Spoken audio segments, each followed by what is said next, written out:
ሌላው በመራጮች ምዝገባ ላይ ብዛት ያላቸው ቦታዎች በተለይ ምሁራንና ተማሪዎች ሆን ተብሎ እንዳይመዘገቡ ታግዷል። ቀላል ቦታ አይደለም፣ በጣም ብዛት ባላቸው ቦታዎች ናቸው። አሁን እንግዲህ ኢህአዴግን እየጠየቅን ያለነው ከኢትዮጵያ ሕዝብ ጋር የሕዝብ ድምጽ ቆጣሪው ማን ነው? ከ200,000 በላይ አንድ ፓርቲ ካሰለፈ ካሰማራ አስመራጮችን እነዚህ ዳኞች ከሆኑ ማን ነው የኢትዮጵያን ሕዝብ ድምጽ የሚቆጥረው ብለን ኢህአዴግን እየጠየቅን ነው። ታዛቢዎችን በሚመለከት የሀገር ታዛቢዎች ነፃ ናቸው የተባሉት ከሜዳ ተገፍቶ ወጥቶ በኢህአዴግ ስውር እጆች የሚንቀሳቀሱ ብቻ ናቸው የሀገር ውስጥ ታዛቢዎች ተብሎ የቀሩት። ከሀገር ውጭ ደግሞ በኢህአዴግ ወዳጅነት የሚታማው የካርተር ማዕከል ጭምር ለምን እንዳልመጣ የአውሮፓ ህብረትም እስካሁን ለመምጣት ለምን እንደተጨነቀ ኢህአዴግ የሚያውቅ ይመስለኛል ከኛ የተሻለ። አራተኛ ክርክሮችን በሚመለከት በኢትዮጵያ የምርጫዎች ታሪክ ውስጥ ይደግማለሁ፣ በኢትዮጵያ የምርጫዎች ታሪክ ውስጥ ምርጫ 97 ልዩ ስሜት ሰጥቶ የነበሩ ክርክሮች ነበሩ። ኢህአዴግ በዓለም ባልተለመደ ሁኔታ አሁን ህዝብ ፊት መከራከርን ሸሽቶ በራሱ ካድሬዎች በሚቆጣጠሩት ስቱዲዮ ውስጥ ነው የሸሽቶ የገባው። ያ ክርክር ሊሆን አልቻለም። አምስተኛ የመንግስት ድጎማ የተባለው እስካሁን እንዳየነው እጅግ በጣም አነስተኛ ብቻ ሳይሆን ኢህአዴግ ከኛ እኩል ተሰልፎ የወሰዳት 9,000 ብርና እንደ ህብረት ባሉ ደግሞ መቀመጫዎቹ በተለይ የኦሮሞ ህዝብ ኮንግሬስ በኢህአዴግ ስውር እጆች ለተፈጠረ ቡድን የተሰጠበት ሁኔታ አለ።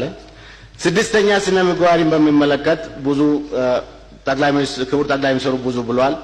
እኛ ግን 3 ነገሮችን መጥቀስ በቂ ይመስለኛል። አንደኛው በትግራይ ላይ ጠቅላይ ሚኒስትሩ ያደረጉት ንግግር አዲስ ራዕይ የሚባለው ኢህአዴግ መጽሔት ያወጣው የምርጫ ስትራቴጂና ኦፒዲዎች ካድሬዎቻቸውን የሚያሰለጥኑበት ተቃዋሚዎችን የጥፋት ግንባር ብሎ የሚጠራው የምርጫ ስነ ምግባሩ ሙሉ በሙሉ ሽሮታል የሚል ግምት አለን። ነፃ ዳኛ ካለ የኢህአዴግ ፓርቲ ከምርጫው የሚያሰርዝ ከኢህአዴግን ከምርጫው የሚያሰርዝ ወንጀል እየተሰራ ነው።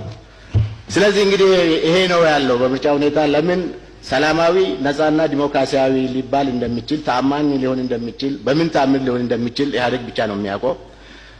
ከዛ ቀጥሎ ሪፖርቱ ለ7ኛ ጊዜ 10% በላይ የኢኮኖሚ እድገት እየመጣ ነው ይለናል። ህዝቡ እኮ ኢህአዴግን መንግስት ለ18 ዓመታት እኮ ባዶ ተስፋ እየመገበው አሁንስ ኢህአዴግ የሚያወራው ተረት እየመሰለው መጥቷል።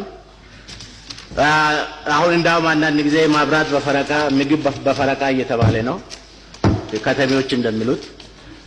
ሪፖርቱ ስለ ኃይል እጥረት ያወራል። በተለይ ግልገል ግቤ ያልተጠበቀ አደጋ ተከስቶ ይላል። እንዴ በብዙ ቢሊዮን ብር የሚገመት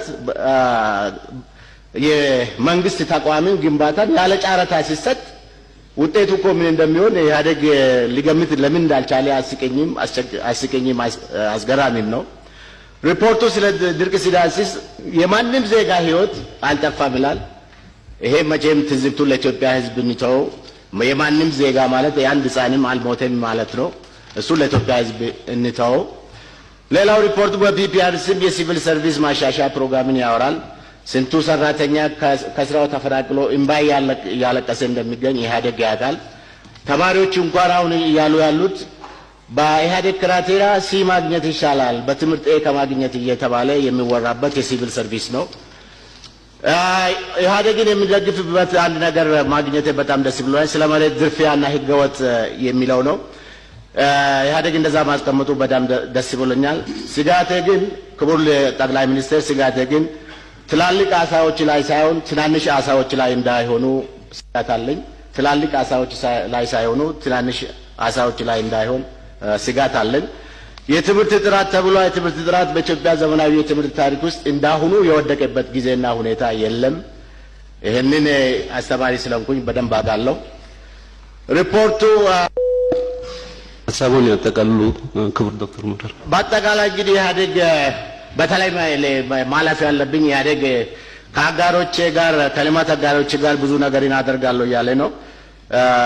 እነሱን ደግሞ ኔኦሊበራሊዝም ብሎ በአዲስ ቋንቋ እየሰደባቸው ነው። ይህንን ኢህአዴግ እንግዲህ የበለጠ እንዳያስርበንም ስጋት አለኝ። በአጠቃላይ ግን ነፃና ፍትሃዊ ምርጫ በኢትዮጵያ እንዲኖር የኢህአዴግ መሪዎች የቀረችውንም 11 ሰዓት ቢሆን ደጋግሞ እንዲያስቡበት በዚህ አጋጣሚ እንዲያስቡበት ጥሪ አደርጋለሁ። በዚያው አቆማለሁ።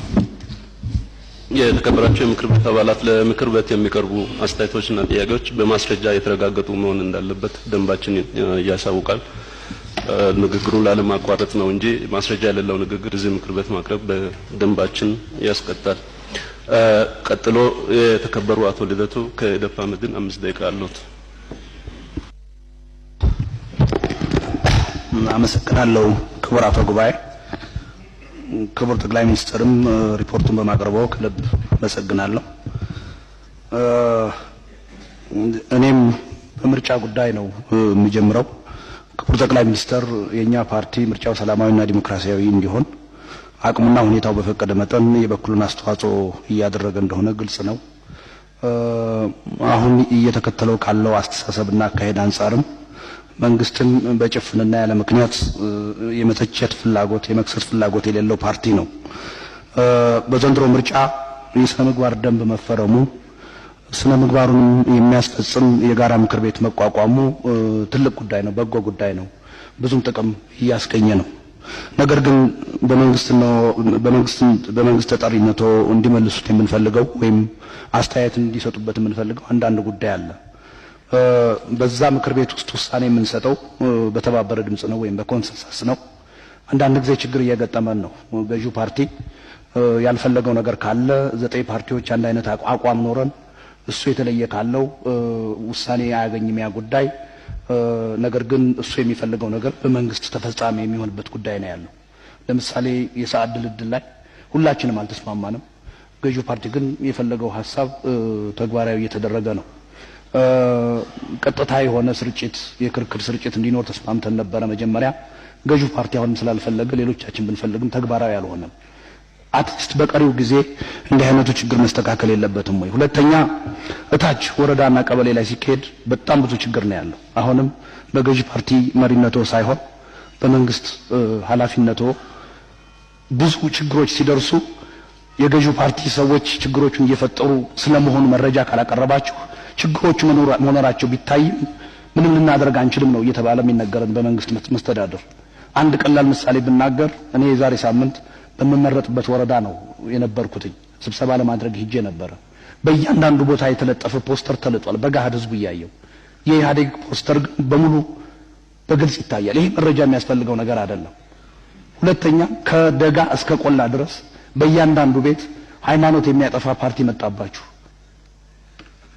እየተባለ በነፍስ አባት የማስወገዝ ህገወጥ የሆነና የፈጠራ ሃይማኖታዊ ቅስቀሳ ሁሉ እየተደረገ ነው። ወደዚህ አዳራሽ ከመግባቴ በፊት ክቡር ጠቅላይ ሚኒስትር ሰላማዊ ሰልፍ እንዲደረግ በኔ ላይ እንቅስቃሴ እየተደረገ መሆኑ መረጃ ደርሶኛል። ይሄን ስናቀርብ ችግሩ እንዳለ እናውቃለን፣ ግን ኢህአዴግ እየፈጸመ ስለመሆኑ መረጃ የለንም ነው የምንባለው። መንግስት ይሄን ሊል ይችላል ወይ? መንግስት ጉዳዩ ችግሩ እየተፈጠረ መሆኑን ካየ የስነ ምግባር ደንቡ በትክክል እንዲፈጸም የማድረግ ኃላፊነት የለበትም ወይ? ይሄ መመለስ ያለበት ጉዳይ ነው። በተለይ በሐቅ በእውነት ይሄ ሂደት ጤናማ እንዲሆን የምንፈልግ ፓርቲዎች እንዲህ አይነት ችግር ሲደርስብን ዝም ተብሎ መታየት አለበት ወይ?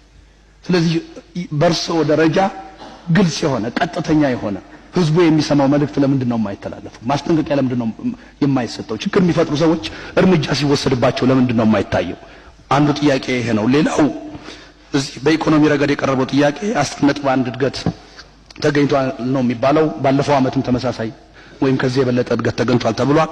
ነገር ግን በሁለቱ አመታት ብዙ ችግሮችን አሳልፈናል። ኢኮኖሚያችን እንደሚታወቀው ለምሳሌ ከፍተኛ የሆነ የዓለም ቀውስ የኢኮኖሚ ቀውስ ችግር ተፈጥሯል። በኮንስትራክሽን እቃዎች ላይ ከፍተኛ ዋጋ ንረት ጭማሪ አለ። በነዳጅ ላይ ጭማሪ አለ። ከውጭ ወደ ሀገር ውስጥ የሚገባ ዶላር በጣም ቀንሷል። በዛ ምክንያት ደግሞ ለኢምፖርት የሚሰጥ ዶላር ከፍተኛ ቅናሽ ታይቷል። የኃይል እጥረት በከፍተኛ ደረጃ ታይቷል። ወቅቱን ያልጠበቀ ወይም የተዛባ ዝናብ ተከስቷል። በዚህ ምክንያት ረሃብ ተከስቷል። ለግል ሴክተሩ የሚሰጥ ብድር በጣም ቀንሷል። እነዚህ ሁሉ ችግሮች ባሉበት እድገት መጣ እየተባለ ነው ያለው። ምን ማለት ነው እንዴ? እነዚህ ችግሮች ባይኖሩ ኖሮ እድገታችን 20% ይሆን ነበር ማለት ነው ክቡር ጠቅላይ ሚኒስትር። ምክንያቱም ከዛም በፊት እነዚህ ሁሉ ችግሮች ሳይኖሩ ከዚህ ብዙም የራቀ እድገት አይደለም የተገኘው።